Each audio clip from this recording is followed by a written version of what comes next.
Membahasnya kami telah terhubung dengan mantan Kepala Badan Intelijen Strategis TNI Soleman Ponto. Selamat sore Pak Soleman Ponto. Selamat sore. Baik Pak Soleman, saat ini proses negosiasi begitu masih terus dilakukan oleh aparat TNI Polri dengan kelompok kriminal bersenjata pimpinan Ignatius Kogoya, namun belum ada hasil. Sudah 10 hari lebih pilot Susi Air tersebut disandra begitu. Apakah Anda melihat negosiasi ini tidak efektif dan harus dilakukan aksi penyelamatan? Ya, namanya untuk penyelamatan sandera tentunya yang utama adalah negosiasi. Itu sudah pasti. Karena jangan sampai kita rencananya mau menyelamatkan malah dia menjadi korban. Kalau dia langsung diserang, mereka langsung diserang, bisa saja dia langsung dibunuh duluan. Itulah sebabnya negosiasi ini harus dilaksanakan secara maksimal. Itu mutlak itu. Kalau tidak, bisa-bisa membahayakan sang pilot nanti. Ini sulitnya kalau pembebasan sandera. Ya. Jika memang proses negosiasi tidak berjalan sesuai yang kita harapkan begitu, apa kemudian proses selanjutnya, Pak Soleman Ponto? Ya, kalau memang ujung-ujungnya tidak bisa lagi, ya mau tidak mau harus diserang. Tapi ketika penyerangan ini, kita tidak bisa mengharapkan si korban ini, pilotnya ini bisa terselamatkan hidup-hidup. Karena kalau penyerangan bisa saja dia juga ikut tertembak, mati juga. Jadi berisiko juga bagi sang pilot. Jadi ketika menyerang kita harus melihat apakah kita membebaskan pilot ataukah kita mau menghabiskan para penyandera. Kalau menyerang kan sudah dua, membebaskan pilot dan menghancurkan penyandera. Nah, bisa-bisa si pilot ini juga tidak selamat kalau itu diserang. Jadi ada berisiko. Tapi saat ini posisinya menurut keterangan aparat gabungan begitu, KKB ini berpindah-pindah tempat begitu. Apakah Anda melihat ini tidak ada itikat baik begitu dari KKB ini untuk mengembalikan pilot ini? Iya, kalau lihat dari pernyataan mereka tidak akan mengembalikan pilot ini sampai Indonesia akan menyatakan bahwa Papua itu merdeka. Itu kan yang mereka sampaikan selama ini. Jadi kita lihat aja apakah apa yang mereka sampaikan itu betul-betul akan dia lakukan ataukah hanya sekedar gertak sambal aja. Itu. Anda melihat motifnya memang KKB pimpinan Ignatius Kogoya ini adalah menginginkan Papua merdeka begitu? Atau Ya, ada betul. hal-hal lain Mereka begitu? memang mereka ini inginnya Papua merdeka. Itu tujuan mereka, maka itu sebabnya mereka memberontak. Tapi sayangnya mereka ini sampai hari ini kita nyatakan hanya sekedar kelompok kriminal bersenjata saja, kan itu. Anda melihat saat ini kan memang proses pencarian juga masih terus begitu dilakukan oleh aparat gabungan begitu. Anda melihat mungkin apa yang menjadi kendala begitu untuk penyelamatan dari pilot Susi Air ini? Yang menjadi kendala utama adalah para pencari ini tidak tahu di mana itu keberadaannya sang pilot. Posisinya ada di mana mereka tidak tahu. Itu yang pertama. Kedua, penguasaan medan. Mereka tidak menguasai medan-medan yang ada di Papua sana. Bisa-bisa ketika dia masuk terlalu jauh, mereka yang terperangkap di dalam. Jadi mereka ekstra hati-hati. Itulah yang mengakibatkan pencarian ini terasa lambat. Tapi di lapangan itu rasanya sudah lama sekali.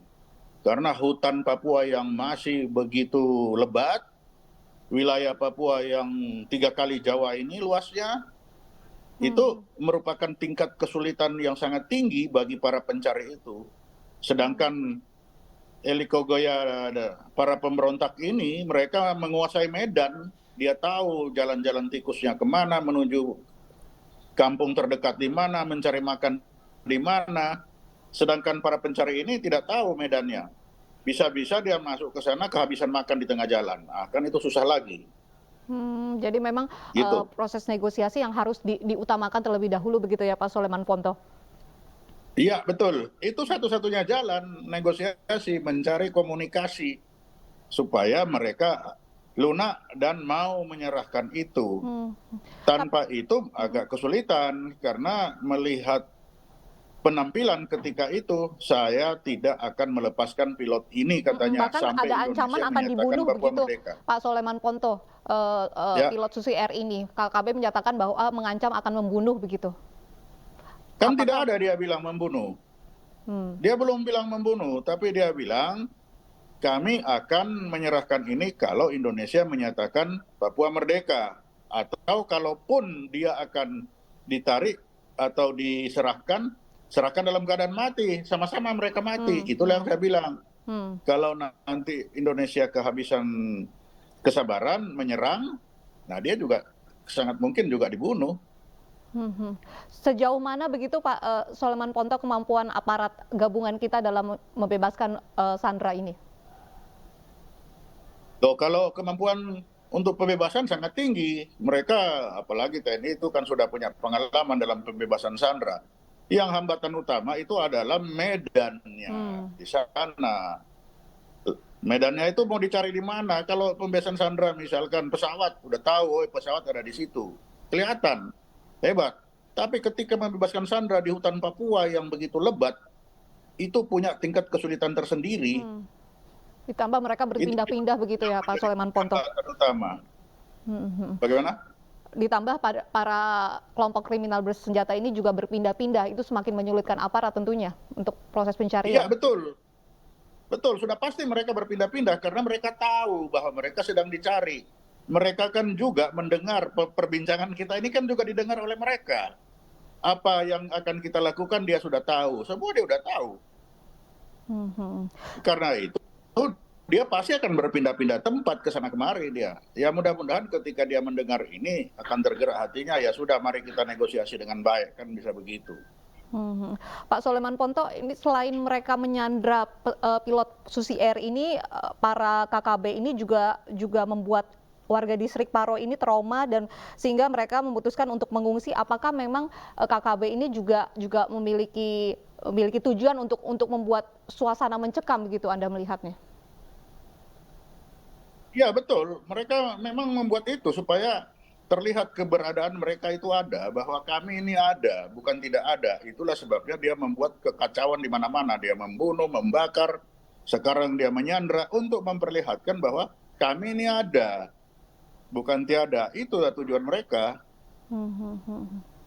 Ini kan Begitu. KKB ini sudah ada cukup lama begitu Pak Soleman Ponto. Apa begitu yang menjadi penyebab sulitnya kelompok kriminal bersenjata ini diberantas? Ya karena kita hanya bilang dia tingkat kriminal saja. Lah kalau kriminal kan urusannya tangkap baru adili. Lain kalau kita sebut dia pemberontak bersenjata. Kalau pemberontak bersenjata sudah pasti operasi militer. Tapi kalau hanya sekedar kriminal bersenjata, ya itu ibaratnya hanya ancaman itu hanya kelompok kucing itu.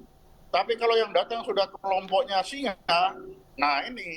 Tapi yang celaka sebenarnya kelompok singa tapi dibilang kelompok kucing. Nah ini kan kacau. Senjata yang disiapkan itu tidak pas kan itu. Hmm, hmm. Anda melihat seharusnya Nah, ini yang terjadi di kita sekarang. harusnya sudah Gimana? masuk operasi militer begitu? Iya, kalau sudah bagi saya ini sudah operasi militer saja itu di tempat tertentu di situ. Kan mereka sudah jelas kelompok itu ada. Dia menguasai wilayah itu ada. Dia punya hierarki.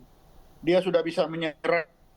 Itu sudah terpenuhi persyaratan bahwa dia itu adalah termasuk dissident armed forces. Yang lawannya itu adalah government armed forces. Itu diatur dalam hukum humaniter.